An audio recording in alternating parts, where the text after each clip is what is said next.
Mystery Dungeon Rescue Team DX is both far too long a title and a remake of the first Pokemon Mystery Dungeon game, which came out way back in 2005.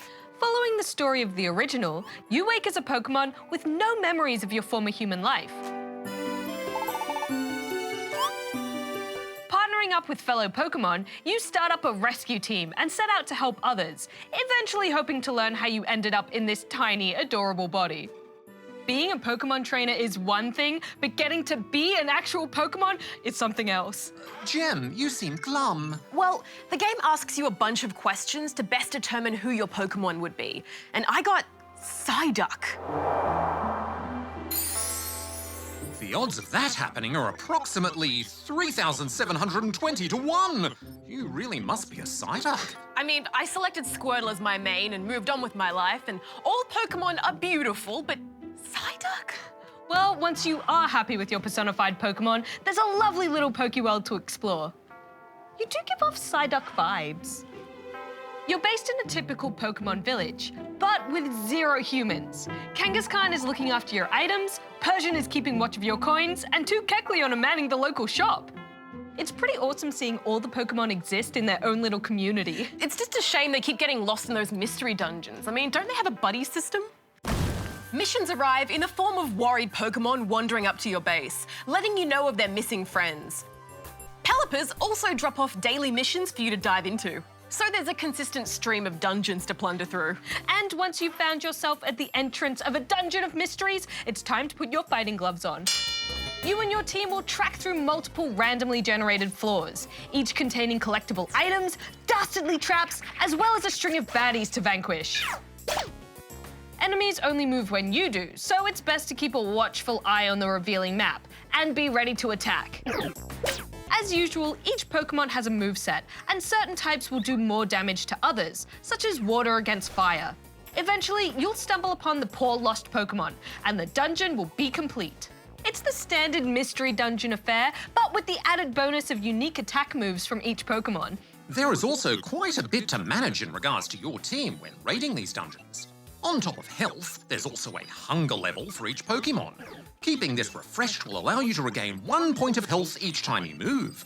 Attacks also require PP, so you'll need to keep note of what you're using, and occasionally top up attacks with some ether. Oh, keeping track of all those wonderful numbers, it sets my processor aflutter. Okay, settle down, Darren. Now, as you maneuver through the dungeons, the occasional baddie may request to join your rescue team, but only after you defeat them. If you accept, they'll continue alongside you and help out in battle. At the end of the dungeon, you'll need to relocate them to a camp if you want them to stay in your team. The more Pokemon types you enlist, the stronger your team can be. There's so many systems at play here, it took me a hot second to get my head around it. I do love a good bit of management, but even once I'd made sense of it all, Rescue Team doesn't give you much room to play with it. Whilst in dungeons, enemy types are generally unknown until they're just a few steps in front of you, and you'll often encounter them in tight laneways. This makes it almost impossible to position the most effective Pokemon up front, and then it's all turn-based, so if you move back, the enemy will just hit you. It really is a Pokemon version of Chocobo's Mystery Dungeon, which isn't a compliment. Though I did like the risk-reward of pushing deeper into dungeons, some did take a surprisingly difficult turn early on. I needed to grind on the easier available dungeons to level up my heroes to even have a chance at clearing the harder dungeons. And this is not a game you want to spend time grinding in. The gameplay is repetitive enough already. But even after all that, you'll probably still get defeated. Devastating.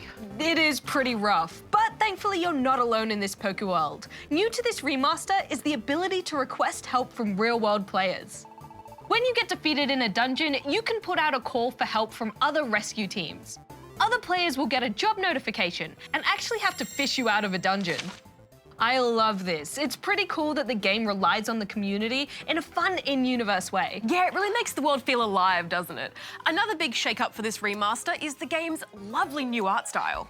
You're basically staring at an animated watercolor sketchbook. All the classic characters are brought to life in such adorable animations too.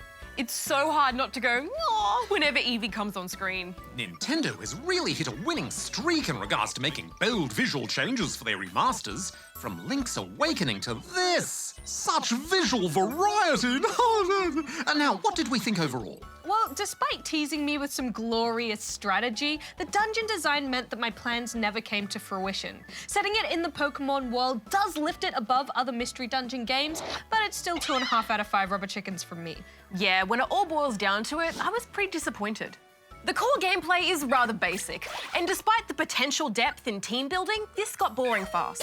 So I'm giving Pokemon Mystery Dungeon Rescue Team DX 2.5 out of 5 rubber chickens as well. Seriously though, Psyduck?